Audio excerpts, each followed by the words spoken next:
Engineering పట్టభద్రులకు ఐటీలోనే కాదు ఆర్మీలో కూడా ఆకర్షణీయ వేతనాలు ఉంటాయి. ఉద్యోగ భద్రతకు తిరిగే ఉండదు. అర్హతలు, ఆసక్తి ఉన్నవారు ఆర్మీలో షార్ట్ సర్వీస్ కమిషన్ టెక్నికల్ పోస్టులకు దరఖాస్తు చేసుకోవచ్చు. ఇంటర్వ్యూతో నియామకాలు ఉంటాయి. శిక్షణ అనంతరం పీజీ డిప్లొమా అందుకుని లెఫ్టినెంట్ హోదాతో ఉద్యోగంలో చేరిపోవచ్చు.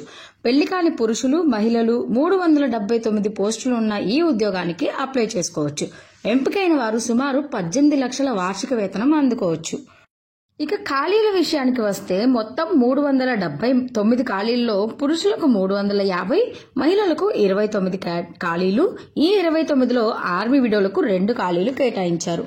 మెన్ పోస్టులో విభాగాల వారీగా civil 75, computer 60, electrical 33, electronics 64, mechanical 101, మిగతా బ్రాంచ్లో 17 వేకెన్సీస్ ఉన్నాయి. మొత్తంగా చూసుకుంటే మెకానికల్ వాళ్ళకి ఎక్కువ వేకెన్సీస్ ఉన్నాయి. మహిళలకు civil 7, computer science and engineering 4, electrical 3, electronics 6, మెకానికల్లో 9 vacancies ఉన్నాయి. సంబంధిత లేదా అనుబంధిత విభాగాల్లో ఇంజనీరింగ్ పూర్తి చేసిన వారు, ప్రస్తుతం చివరి ఏడాది కోర్సులు చదువుతున్న వారు ఇద్దరూ దీనికి దరఖాస్తు చేసుకోవచ్చు. కంప్యూటర్ సైన్స్ ఖాళీలకు BTech, IT, MSc computer science కోర్సుల వాళ్ళు కూడా అర్హులు. డిఫెన్స్ విడో ఖాళీల్లో ఒక పోస్టుకు ఏదైనా గ్రాడ్యుయేషన్ చేసిన వారు, మరొక దానికి ఇంజనీరింగ్ చేసిన వాళ్ళు పోటీ పడవచ్చు. ఏజ్ లిమిట్ వచ్చేసరికి 20 to 27 ఇయర్స్ లోపు ఉన్న వాళ్ళు ఈ జాబ్ నోటిఫికేషన్ కి అర్హులు. ఇక ఎంపిక విధానానికి వస్తే దరఖాస్తులను గ్రాడ్యుయేషన్ మార్కులతో వడపోస్తారు. ఇలా అవకాశం వచ్చిన వారిని సెలక్షన్ కేంద్రాల్లో ఇంటర్వ్యూకు ఆహ్వానిస్తారు. ఏపీ, తెలంగాణ వారికి బెంగళూరులో ముఖాముఖి ఉంటుంది. Psychologist, group testing officer, interview officer ఆధ్వర్యంలో వీటిని నిర్వహిస్తారు. ఇవి 2 దశల్లో 5 రోజుల పాటు కొనసాగుతాయి. తొలి రోజు స్టేజ్ 1లో ఉత్తీర్ణులే తర్వాతి 4 రోజులు నిర్వహించే స్టేజ్ 2 ఇంటర్వ్యూలో కొనసాగుతారు. ఇందులో కూడా విజయవంతమైన వారికి వైద్య పరీక్షలు నిర్వహించి ట్రైనింగ్ కు తీసుకుంటారు. శిక్షణ విషయానికి వస్తే ఆఫీసర్స్ ట్రైనింగ్ అకాడమీలో ఏప్రిల్ 2026 నుంచి శిక్షణ మొదలవుతుంది.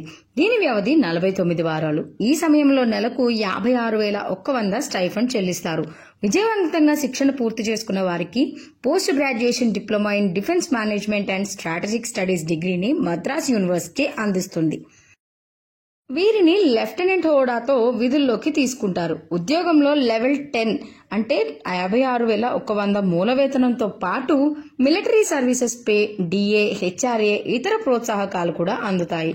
తొలి నెల నుంచే అన్ని కలిపి 1,50,000 వరకు పొందే అవకాశం ఉంది. వీరికి 10 ఏళ్ల వరకు విధుల్లో కొనసాగే అవకాశం ఉంటుంది. అనంతరం సంస్థ అవసరాలు, అభ్యర్థుల ఆసక్తుల ప్రకారం కొందరిని శాశ్వత విధుల్లోకి తీసుకుంటారు. మిగిలిన వారికి మరో 4 ఏళ్ల పాటు సర్వీస్ పొడిగిస్తారు. ఆ వ్యవధి తర్వాత వీరు వైదొలగాల్సి ఉంటుంది. లెఫ్టినెంట్ హోదాతో ఉద్యోగంలో చేరిన వాళ్లు 2 ఏళ్ల అనుభవంతో కెప్టెన్, 6 ఏళ్ల సేవలతో మేజర్, 13 ఏళ్లు కొనసాగితే లెఫ్టినెంట్ కర్నల్ హోదాకి చేరుకోవచ్చు. రాత పరీక్ష లేకుండా కేవలం బీటెక్ మార్కులు, ఇంటర్వ్యూతో సెలెక్ట్ చేసుకునే ఉద్యోగం కాబట్టి ఆసక్తి ఉన్న అభ్యర్థులు ఆగస్టు 22 మధ్యాహ్నం 3 గంటలలోపు అప్లికేషన్ అనేది చేసుకోవచ్చు. Application link, notification details description లో ప్రొవైడ్ చేస్తాము.